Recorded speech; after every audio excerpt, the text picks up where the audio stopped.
बिहार विधानसभा चुनाव को लेकर शतरंज की बिसात बिछा दी गई है। गठबंधन की राजनीति में जो नज़ारा वैशाली के आंगन ने देखा, यह शायद पिछले सारे रिकॉर्ड को तोड़ता हुआ दिखाई पड़ा। वैसे तो बिहार को लोकतंत्र की जननी कहा जाता है, परंतु इसी लोकतंत्र की जननी के आंगन में शतरंज के बिसात में ऐसी ऐसी चालें चली जा रही है कि जिस पर किसी को भी कुछ भी कहने में परेशानी हो जाती है, या ऐसा कहें कि एक से एक धुरंधर विश्लेषक भी मात खा जा रहे हैं। पहली बात अगर करें तो एनडीए गठबंधन में अभी खेल बहुत कुछ हो रहा है। नीतीश कुमार को मुख्यमंत्री पद के दावेदार घोषित रूप से नहीं माना जा रहा है और इसकी चर्चा हो रही है। अंदर खाने इसमें क्या खेल होगा, यह शायद अमित शाह या नरेंद्र मोदी को ही पता होगा। जदयू के द्वारा भी निश्चित रूप से इस पर कोई विशेष टिप्पणी नहीं की जाती है।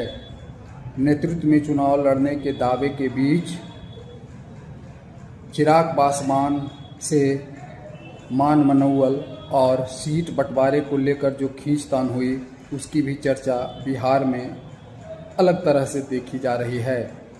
अब महागठबंधन में यदि हम आएँ तो महागठबंधन में तो जो हुआ वह कहना मुश्किल है। तेजस्वी यादव के दरवाजे पर जिस तरह से कुर्ता फाड़ कर लोग रोने लगे, प्रत्याशी संभावित रोने लगे और पैसे के लिए टिकट के लेन देन का आरोप लगाने लगे, तो यह वैशाली के आंगन में एक अलग तरह की बात ही हो जाती है। अब इसी वैशाली के आंगन में शतरंज की ऐसी बिसात बिछाई गई कि अपने ही गठबंधन के लोग किसको सह और मात देगा, कहना मुश्किल है। तेजस्वी यादव और राहुल गांधी, कांग्रेस और राजद के बीच कई सीटों पर फ्रेंडली फाइट शब्द देकर प्रत्याशी को उतार दिया गया है। मतलब साफ है कि महागठबंधन में आपसी हितों के टकराव खूब हुए और उसी टकराव का नतीजा फ्रेंडली फाइट के रूप में सामने आया। टिकट के लिए यह जो खींचतान हुई, यह सिर्फ और सिर्फ ताकत और सत्ता अपने हाथ में रखने का खेल है।